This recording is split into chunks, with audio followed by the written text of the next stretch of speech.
चलिए दोस्तों नमस्कार। मैं साई सेकट में आपका स्वागत है। काफ़ी दिनों बाद आप लोगों से मुलाकात हो रही है किसी कारणों से।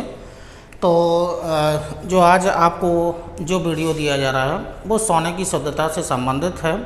सोने की शुद्धता का मतलब है ये कंपटीशन के क्षेत्र से भी आपको जानना है। कंपटीशन के क्षेत्र से अलग आपको डाटा बाद में दे देंगे और ये यानी कि आम लोगों के लिए भी ये जानना ज़रूरी है सोना खरीदते समय क्या क्या किन किन चीज़ों को आपको ध्यान रखना है। चूँकि भारत विश्व का सबसे बड़ा उपभोक्ता है, सोना बहुत ज़्यादा भारत में ख़रीदा जाता है, उसकी वैल्यू भी है।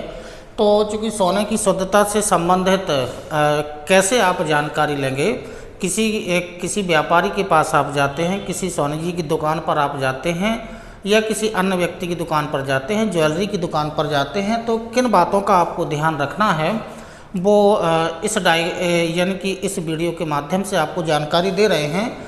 तो ये मान लीजिएगा कि हमने कोई एक ही ज्वेलरी ले ली है। अब जो भी आपको ज्वेलरी लेना हो, गले का हार लेना हो, बाजूबंद लेना हो, छल्ला लेना हो, या कड़ा लेना हो, अंगूठी लेना हो, जो भी आप ज्वेलरी लेंगे, सोने की जो भी आप ज्वेलरी लेंगे, तो ऐसे करके हमने डायग्राम बना दिया। मान लीजिएगा कि आपने कोई कड़ा लिया सोने का, हाथ में पहनते हैं, वो आपने लिया, तो उस पर आप किन चीज़ों का वहाँ पर जो मार्क लगे होते हैं उन मार्क को आपको ध्यान में रखना है। तो यहाँ पर 4 मार्क दिखाए जा रहे हैं। एक मार्क ये है, ये दूसरा मार्क है, ये तीसरा मार्क है और ये चौथा मार्क है। 4 मार्क निश्चित हैं कि कोई भी ज्वेलरी आप लेंगे तो निश्चित है कि उस पर 4 मार्क आपको दिखाई देंगे। अब ये 4 मार्क किसका संकेत हैं, क्या इंडिकेशन देते हैं, वो आपको जानना है।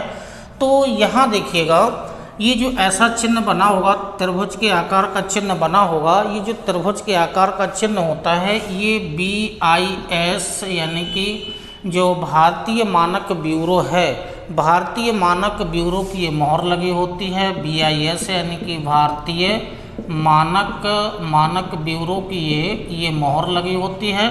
तो BIS का ऐसा मार्क आपको वहाँ पर दिख जाएगा, त्रिभुज के आकार का ऐसा मार्क आपको दिखाई दे जाएगा। तो ये मानक शुद्धता का मानक है, क्योंकि ये भारतीय मानक ब्यूरो की मोहर उस पर लगी हुई है। दूसरी चीज़ आइएगा, तो यहाँ पर जो नंबर 3 पर है इसमें कोड डला होगा, ABCD करके कोई भी अक्षर डला हो सकता है। तो ABCD करके कोई भी अक्षर डला हो सकता है। जैसे यहाँ पर हमने इसको J लिख दिया है, तो ये ज्वेलरी का कोड है। ये जो J का मतलब है ये ज्वेलरी का कोड है, ये ज्वेलरी का कोड है। ABCD करके कुछ भी अक्षर लिखा होता है तो ये ज्वेलरी का कोड यानी कि ऐसा अक्षर वहाँ पर बना होगा। और जो ये जो चिन्ह है नंबर 4 पर, ये जो चिन्ह आपको दिखाई दे रहा है ये हॉलमार्क का चिन्ह है, यानी कि जो हॉलमार्क सेंटर होगा, ये हॉलमार्क जो सेंटर होगा, हॉलमार्क जो सेंटर होगा उसकी यानी कि ये मोहर लगी होगी। यानी कि जहाँ से या जिस कंपनी के द्वारा ये ज्वेलरी बनाई गई होगी उस कंपनी का या वहाँ का जो हॉलमार्क होगा, जो हॉलमार्क सेंटर होगा उसकी मोहर इस पर यहाँ पर लगी होगी। और लास्ट में जो नंबर 1 पर, और नंबर 1 वाला ही ज़्यादा इम्पोर्टेंट है, नंबर 1 पर एक कोड में लिखा हुआ है 916 और 22 के लिखा हुआ है। इसी का अर्थ आपको समझना है। चूँकि जो सोने की शुद्धता होती है वो यानी कि 24 कैरेट का होता है। यानी कि जो सोने की शुद्धता है वो यानी कि एक जो कैरेट होता है, 1 कैरेट बराबर होता है 1/24 है, 1/24 है। और इसे प्रतिशत में बदलना हो तो 100 का हम उसमें गुणा कर देंगे। तो यहाँ पर जो ये कोड लिखा गया है 916/22 के लिखा गया है, तो इसका मतलब है कि जो सोना होता है, जो शुद्ध सोना होता है वो 24 कैरेट का होता है। लेकिन शुद्ध सोने के आभूषण नहीं बनाए जा सकते हैं, उसमें कुछ यानी कि तांबे की मात्रा उसमें मिलाई जाती है। ठोस बनाने के लिए उसमें तांबे की कुछ मात्रा मिलाई जाती है, वही तांबे की मात्रा जो होती है वो कैरेट के रूप में बदल जाती है। अब जैसे यहाँ पर आइएगा, जैसे ये 916 यहाँ पर लिखा है तो 24 कैरेट का तो बनाया नहीं जा सकता है आभूषण। 24 कैरेट के सोने के आभूषण बनाए ही नहीं जा सकते हैं, क्योंकि बहुत मुलायम धातु होती है, तन्य धातु होती है, तो इसके शुद्ध सोने के नहीं बनाए जा सकते। 24 कैरेट के आभूषण मिलते ही नहीं हैं, बनाए ही नहीं जाते हैं। अब जो आभूषण बनते हैं या तो बनेंगे वो यानी कि 22 कैरेट के, तो लगभग जो होता है वो 22 कैरेट के ही बनाए जाते हैं, 22 कैरेट के बनाए जाएंगे। उसके बाद होता है 18 कैरेट के बनाए जाएंगे। उसके बाद होता है 14 कैरेट के बनाए जाएंगे, 9 कैरेट के बनाए जाएंगे। अब इनको आपको जानना है कि जो भी मार्केट में वर्तमान में जो भी ज्वेलरी आती है जिसको शुद्ध सोना के रूप में जाना जाता है वो 24 कैरेट का नहीं होता है, वो 22 कैरेट के आभूषण ही बनाए जाते हैं। अब 22 कैरेट में देखिएगा तो 22 कैरेट में कैसे इसको डाटा में चेंज करेंगे, यानी कि 22/24 गुणे यदि प्रतिशतता में निकालना है कि 22 कैरेट सोने में कितने प्रतिशत सोना है, उसमें जो शेष होगा, क्योंकि जो उसमें अशुद्धि मिलाई जाती है वो निश्चित है कि वो कॉपर की मिलाई जाती है, तांबा उसमें मिलाया जाता है। उस यानी कि सोना को शुद्ध बनाने के लिए उसको कठोर बनाने के लिए तांबा उसमें डाला जाता है। तो कितने प्रतिशत तांबा है और उससे जो मुख्य रूप से जो सोना है वो कितने प्रतिशत है, यदि हम इसको बदल देते हैं तो ये 91.6% आता है। जो 91.6% लिखा गया है वो 91.6% ये कोड बन गया है, यानी कि 916 लिख दिया गया है। यहाँ पर 22 कैरेट में जो सोना है वो 91.6% सोना है। जो 91.6 लिखा है इसको पूरा पूरा लिख दिया गया है, 916 इसमें लिख दिया है। 916 जो लिखा है ये 916 कोड है, कितने का है, ये 22 कैरेट का सोना है, जिसमें 91.6% तो इसमें सोना है, शेष उसमें तांबा यानी कि मिलाया गया होगा। इसी तरह से जो अन्य जो कोड लिखेंगे, ये तो 22 कैरेट का लिख दिया है, कितना 916 लिख दिया है। यदि हम 18 कैरेट का निकालते हैं तो 18/24 होगा, गुणा इसमें 100 कर देंगे तो ये 75% आएगा। तो अब जो यहाँ पर जो 916 कोड लिखा है वहाँ पर 75 लिख करके और 22 की जगह हम लिख देंगे 18 कैरेट में ये 75% है, यानी कि उसके पीछे जीरो और लगा देंगे, 750 लिख देंगे। और ये जो 14 कैरेट का है यानी कि 14 बटे कितना हो जाएगा 24 गुणे 100, तो ये आएगा 58.5% के लगभग आएगा। अब यदि 9 कैरेट का है सोना तो 9 कैरेट में यानी कि 9 बटे जो हो जाएगा 24 गुणे 100 हो जाएगा, तो ये आएगा 37.5% आएगा। तो जो मानक हैं, जो आभूषण बनाए जाते हैं वो 22 कैरेट के ही बनाए जाते हैं।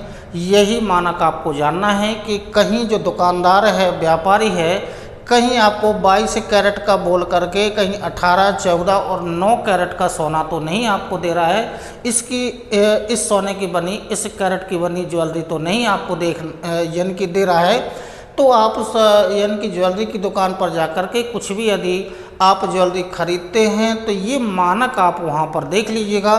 तो जैसे यहाँ पर 916 22 कैरेट में लिखा है, यदि हम यहाँ पर लिख रहे हैं तो 750 यानी कि 18 कैरेट में लिख देंगे और 585 होगा, पूरा का पूरा कोड लिखेंगे 585 यहाँ पर लिख देंगे। और कितने का है, 14 कैरेट का है।